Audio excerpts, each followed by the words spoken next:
श्री शिवाय नमस्तुभ्यम। दोस्तों, आप सभी लोग जानते हैं कि 21 अप्रैल को है रविवार का प्रदोष व्रत। दोस्तों, सबसे पहली बात तो यह है कि प्रदोष व्रत एक ऐसा दिन जो कि भगवान शिव जी का सबसे प्रिय दिन होता है। और क्या आप लोगों को पता है कि रविवार के प्रदोष व्रत की एक अलग महत्वता होती है, एक अलग महत्व होता है। इसीलिए दोस्तों, इस रविवार के दिन आने वाले प्रदोष व्रत को आप लोगों को अपने हाथ से बिल्कुल भी नहीं जाने देना चाहिए। अगर आप लोग अपने घर में धन प्राप्ति चाहते हो, अपने घर में आप लखपति बनना चाहते हो, करोड़पति बनना चाहते हो, आप चाहते हो कि भाई आपके घर में पैसा आता रहे, कभी भी पैसा आना बंद ना हो, तो दोस्तों आप लोगों को इस रवि प्रदोष व्रत जो कि 21 अप्रैल 2024 के दिन पड़ने वाली है, इस दिन 3 बेलपत्र वाला उपाय जरूर करना चाहिए। क्योंकि दोस्तों ये उपाय बहुत सारे लोगों को तो पता ही नहीं है, बल्कि इस उपाय को पंडित जी ने अपनी एक शिव महापुराण कथा में बताया हुआ है। क्योंकि दोस्तों इस वाले उपाय को ज्यादा लोगों ने किया नहीं है, इसीलिए जो भी लोग इस 3 बेलपत्र वाले उपाय को इस रवि प्रदोष व्रत के दिन करेंगे,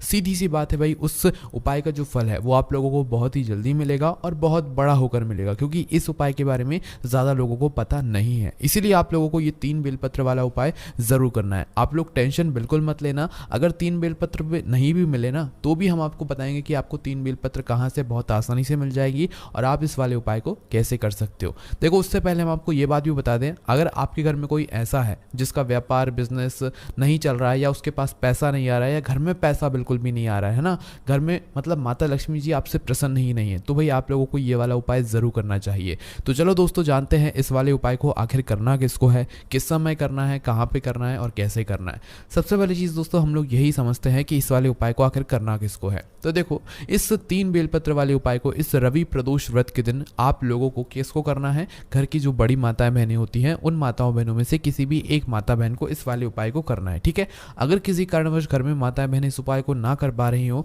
या वो उपस्थित ना हो, तो भाई घर का जो बड़ा पुरुष हो, है ना, जिसकी वजह से आपके घर में पैसा आता हो, तो भाई वह व्यक्ति भी इस वाले उपाय को, 3 बेलपत्र वाले उपाय को इस रवि प्रदोष व्रत के दिन कर सकता है। ठीक है, इस बात का आप लोगों को ध्यान रखना है। उसके बाद में दोस्तों अब बात करते हैं कि इस 3 बेलपत्र वाले उपाय को आखिर हमें करना किस समय है, सुबह के समय करना है कि शाम के समय करना है। तो देखो, आप सभी लोग जानते हो प्रदोष व्रत जो होता है ये भगवान शिव जी का सबसे प्रिय दिन होता है, और इस दिन का एक प्रिय समय भी होता है जो कि शाम का समय होता है, मतलब प्रदोष काल का समय होता है, जो कि शाम के 6 बजे से लेकर 7 बजे के बीच या 7 बजे से लेकर 8 बजे के बीच का समय होता है। इस बीच का समय प्रदोष व्रत के दिन का भगवान शिव जी का बहुत ही प्रिय होता है। तो मुख्य रूप से अगर आप पूछो कि भाई इस उपाय को हमें किस समय करना चाहिए, तो हम कहेंगे भाई सुबह के समय नहीं करना चाहिए, आपको करना चाहिए शाम के समय प्रदोष काल में। ठीक है, अगर कोई व्यक्ति शाम के समय प्रदोष काल में इस 3 बेलपत्र वाले उपाय को ना कर पा रहा हो, भाई उसे कहीं पर जाना हो, कोई काम हो, तो भाई वह व्यक्ति इस उपाय को सुबह भी कर सकता है। ठीक है, पर आपकी कोशिश यही होनी चाहिए कि आप इस उपाय को शाम के समय प्रदोष काल में करें, 6 बजे से लेकर रात 8 बजे के बीच में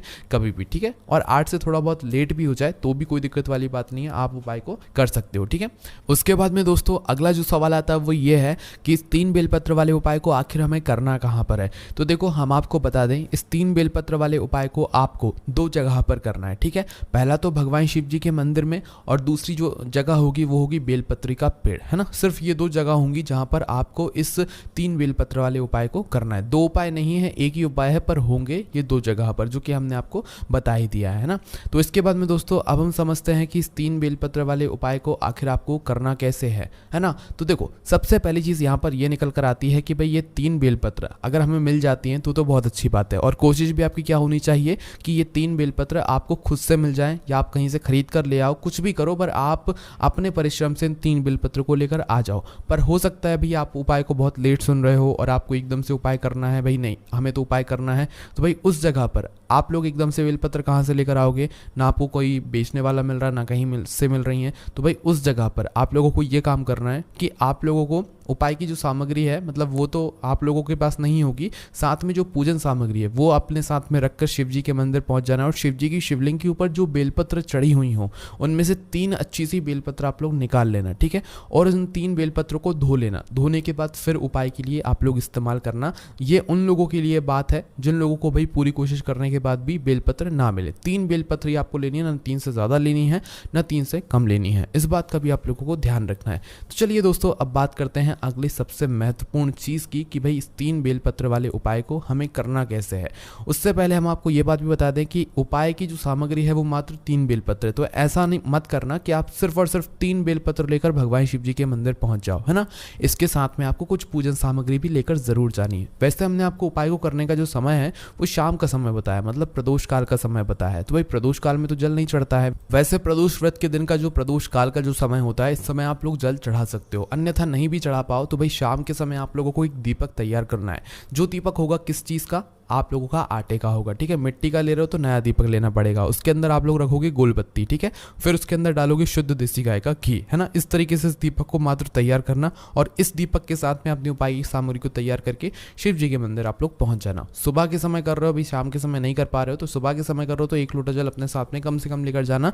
बाकी इसके अलावा जो भी पूजन सामग्री है वो आप लोग लेकर जा सकते हो, कोई दिक्कत वाली बात नहीं है, ठीक है। तो अब आपको क्या करना है, उपाय को करते समय शुद्धता का विशेष रूप से ध्यान रखना है, क्योंकि आप इस उपाय को भगवान शिव जी के बहुत ही प्रिय दिन और प्रिय समय पर कर रहे हो। तो आपको मात्र उपाय की सामग्री लेकर और जो दीपक है वो मतलब पूजन के लिए वो लेकर भगवान शिव जी के मंदिर में पहुंच जाना है। सबसे पहले शिव जी के मंदिर में ही जाना है जो आपके घर के पास में हो, ठीक है। शिव जी के मंदिर में जैसे ही प्रवेश करते हो सबसे पहले भगवान शिव जी के दर्शन करना है। दर्शन करने के बाद दोस्तों जो आप अपने साथ में दीपक लेकर आए हुए हो, वैसे मतलब शाम के समय अगर उपाय कर रहे हो तो पहले पूजन अर्चना करना है। सुबह भी जा रहे हो तो पहले जाकर जल चढ़ाओगे, पूजन अर्चना करोगे, उसके बाद ही उपाय करोगे, ठीक है। वैसे शाम के समय मुख्य रूप से हमने आपको बताया तो शाम के समय पहले जाकर अपना वह दीपक जलाओगे अपनी माचिस से।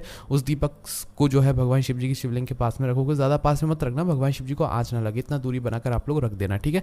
उस दीपक को जलाकर रखकर उसके बाद में आप भगवान शिव जी की शिवलिंग के पास में बैठ जाना अपनी तीनों बेलपत्र को तैयार करके, है ना। 3 बेलपत्र को 3 जगह पर चढ़ाना है, जो कि अब हम आपको बताते हैं। उपाय का जो मुख्य रूप है वो यहीं से शुरू होता है। तो देखो 3 बेलपत्र में से सबसे पहली बेलपत्र निकाल लो। सबसे पहली बेलपत्र को आपको कहाँ पर समर्पित करना है, माता अशोक सुंदरी जी वाले स्थान पर। और आप सभी लोग जानते हो जब भी हम कोई बेलपत्र माता अशोक सुंदरी जी वाले स्थान पर समर्पित करते हैं तो बेलपत्र की बीच वाली बड़ी पत्ती का मुख होता है शिवलिंग की तरफ और बीच मतलब जो डंडी का भाग होता है वो जलाधारी की तरफ होता है, ठीक है। तो आप लोगों को क्या करना है, अपनी पहली बेलपत्र को माता अशोक सुंदरी जी वाले स्थान पर मतलब जलाधारी के बिल्कुल बीचों बीच में क्या करना है, इसको समर्पित करना है। बीच वाली बड़ी पत्ती का मुख जो है शिवलिंग की तरफ होना चाहिए और डंडी का भाग जलाधारी की तरफ होना चाहिए जहां से जल बहता है और नीचे गिरता है, ठीक है। इस तरीके से आपको अपनी पहली बेलपत्र माता अशोक सुंदरी जी वाले स्थान पर समर्पित कर देनी है। अगर आपको स्थान का पता ना चले तो आप वहीं पर किसी से पूछ लीजिएगा कि माता अशोक सुंदरी जी का स्थान कहाँ पर है ना। उसके बाद में दोस्तों अपने दूसरे नंबर की बेलपत्र को निकाल लीजिएगा। अब दूसरे नंबर की बेलपत्र को दोस्तों आपको थोड़ा ध्यान से चढ़ाना है। आप लोगों ने देखा होगा शिवलिंग होती है, शिवलिंग के ऊपर शिव एक जल पात्र टंगा हुआ होता है जिसके अंदर शिव जी की 5 बेटियों का स्थान होता है, जया, विषहरा, शामली, बारी, दौतली और देव। तो इस दूसरे नंबर की जो बेलपत्र है इसको आपको जो है उस पात्र से स्पर्श कराना है और शिव जी की 5 बेटियों का नाम लेना है। स्पर्श कहने का मतलब है अपने दूसरे नंबर की बेलपत्र को उस ऊपर टंगे हुए पात्र में या लोटे में जो भी मतलब पात्र टंगा हुआ है शिवलिंग के ऊपर उससे छुआना है। छुआने के बाद जो है मतलब छुआते हुए आपको शिव जी की 5 बेटियों का नाम लेना है, जया, विषहरा, शामली, बारी, दौतली और देव। और अगर किसी कारणवश भाई वो जो पात्र है वो ना टंगा हुआ हो तो भी कोई दिक्कत वाली बात नहीं है। आप उस दूसरे नंबर की बेलपत्र को अपने हाथ में लेकर शिव जी की 5 बेटियों के नाम का स्मरण कर लेना, जया, विषहरा, शामली, बारी, दौतली और देव, है ना।